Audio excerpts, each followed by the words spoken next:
Salam, hər vaxtınız xeyirli olsun, hörmətli xanımlar, dəyərli bəylər.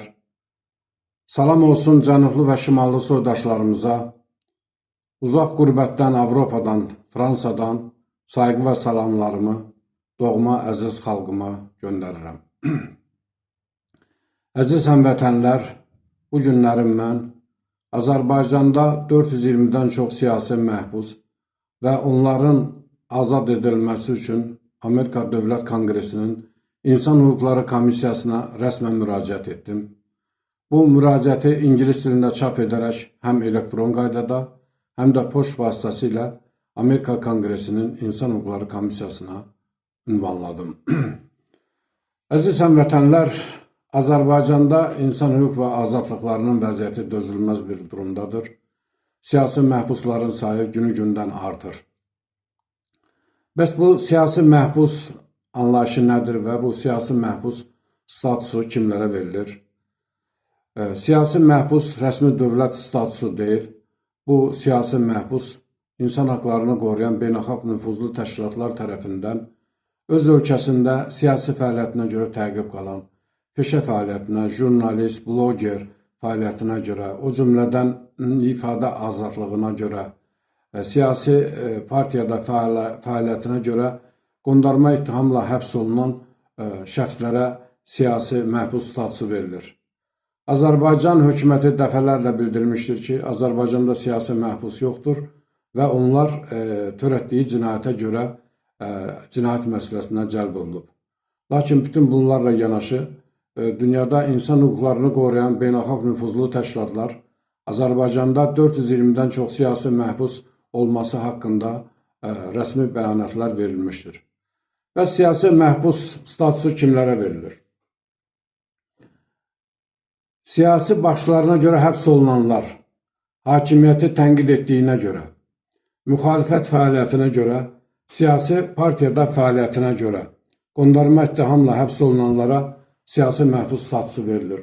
Bundan başqa, jurnalistlər, blogerlər, sosial şəbəkələrdə tənqidi paylaşma edən şəxslərə, hakimiyyəti ifşa edən araşdırma aparan şəxslərə, jurnalistlərə, qondarma ittihamla həbs olunan şəxslərə siyasi məhbus statusu verilir. Din toplaşma və etiraz hüququna görə saxlanılanlar və ittiham olunanlar, mitinqlərdə, piketlərdə iştirak edənlər, dinc etiraz təşkil edənlər, qondarma ittihamla həbs edilib, azadlıqdan məhrum edildikdə onlara siyasi məhbus statusu verilir. Qondarma və siyasi motivli cinayət ittihamları. Bu, Azərbaycan praktikasında geniş yayılmış. Bugün həbs olunan siyasi məhbusları əsasən bu maddələrlə ittiham edirlər. Qaçaqmalçılıq, vergidən yayınma, narkotik saxlama, xuliqanlıq və qanunsal sahibkarlıqla məşğul olan şəxslərə deməli şər böhtanla həbs edilir və onlar uzun müddət azadlıqdan məhrum edilir və buna görə də onlar siyasi məhbus statusu alır.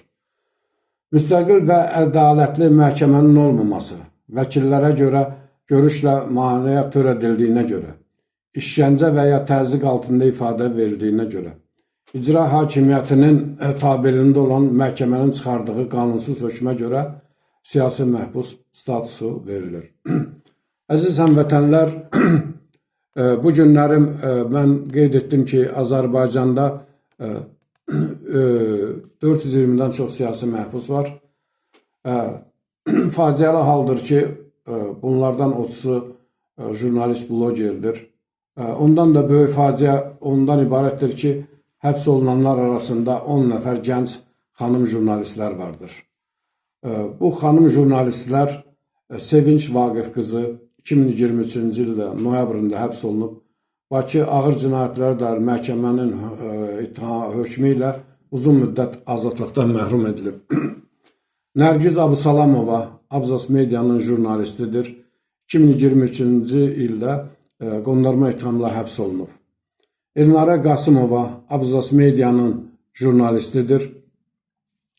Siyasi motivlə təqib olunur və qondarma ittihamla həbs olunub. Aynur Elginaş Meydan TV-nin jurnalistidir. 2024-cü ilin dekabr ayında həbs olunub. Aytaç Tapdıq, Aytaç Əhmədova. Meydan TV-nin jurnalistidir. Həbsdə saxlanılır, qondarma ittihamlar təqdim edilib. Aysel Umudova Meydan TV-nin jurnalistidir. Siyasi məhbus sayılır. 2024-cü ilin dekabrında həbs edilib. Xəyala Ağayeva Meydan TV-nin jurnalistidir. 2024-cü ildə həbs edilib.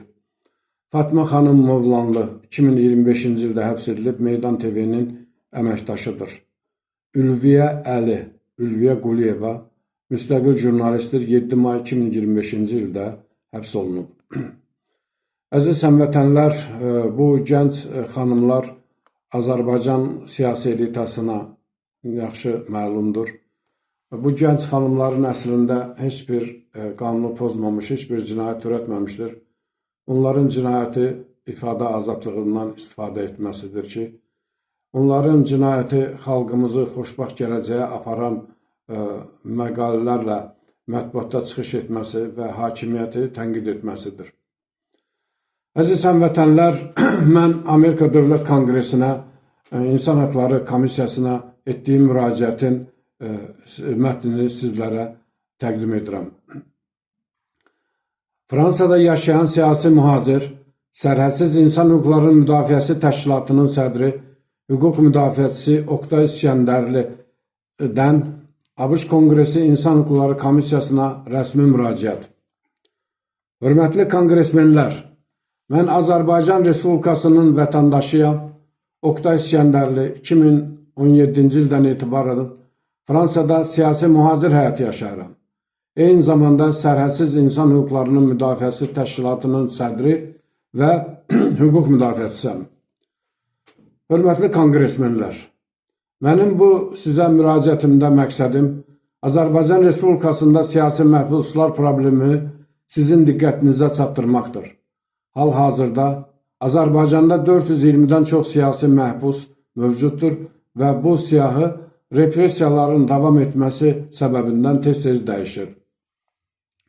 Nüfuzlu beynəlxalq təşkilatlar, insan haqlarını qoruyan təşkilatlar, Amnesty International, Human Rights Watch, Freedom House, Frontline Defenders kimi dünyanın nüfuzlu təşkilatları Azərbaycanda siyasi fəallara, jurnalistlərə, blogerlərə, hüquq müdafiəçilərinə, dini icma üzvlərinə qarşı həyata keçirilən siyasi repressiyalarla bağlı ciddi narahatlıqlarını ifadə etmiş və bütün siyasi məhbusların dərhal və qeyd-şərtsiz azad edilməsi üçün dəfələrlə Azərbaycan hakimiyyətinə müraciət etmişdir.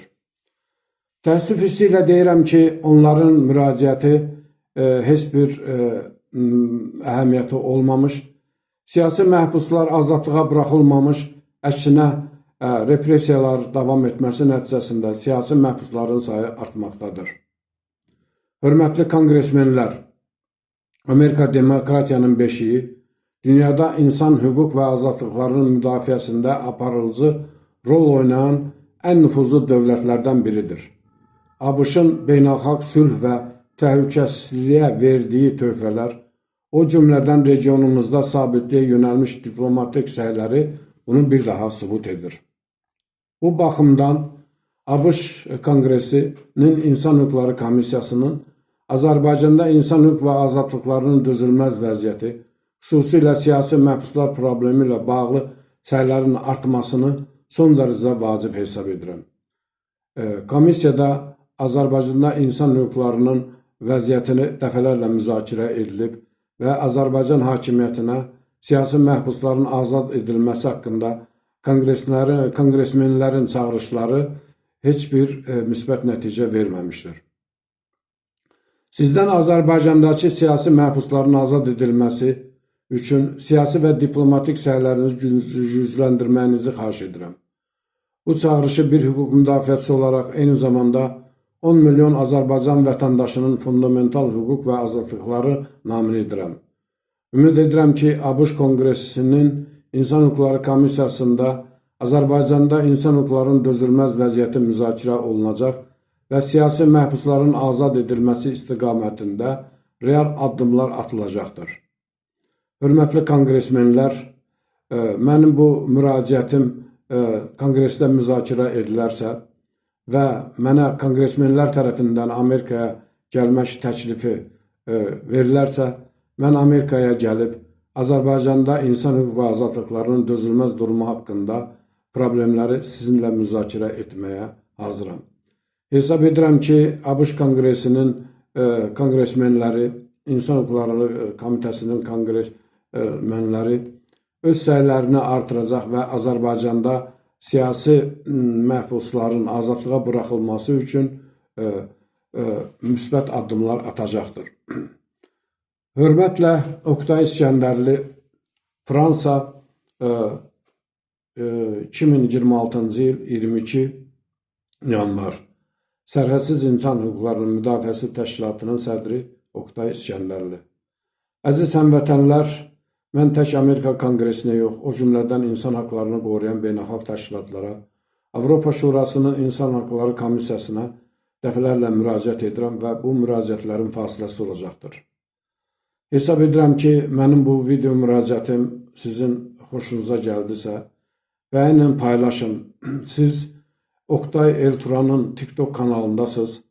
Avropadan yayımlanan Azərbaycanın Səsi rubrikasında mən öz fikirlərimi sizlərə çatdıram. Oktay Elturan TikTok kanalına üzv olun, paylaşın. O cümlədən YouTube kanalım var. Azərbaycan Dünya Meridianları kanalına üzv olun, paylaşın ki, səsimizi dünyanın dörd tərəfinə səpələnmiş Sürəhpulu Dalıcan qaçan soydaşlarımız da eşitsin. Əziz həmvətənlərim, növbəti video müraciətə qədər sizinlə xudahafizləşirəm. Hamınızı uca Allaha əmanət edirəm.